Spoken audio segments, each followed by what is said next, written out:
Hey guys, real quick, wanted to talk about my scanner, guys. Really love the scanner, guys.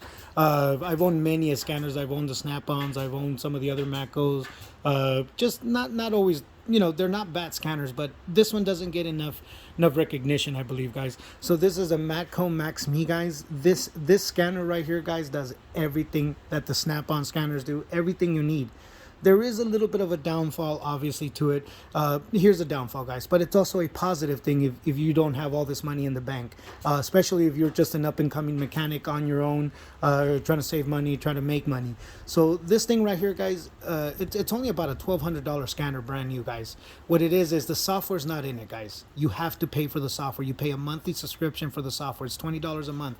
But guess what? It's constantly being updated. You always get brand new, fresh, the latest software, and it's always ready, guys. It's really worth it, guys. It does everything you need. I will show you guys throughout my diagnoses that it can do everything I needed to.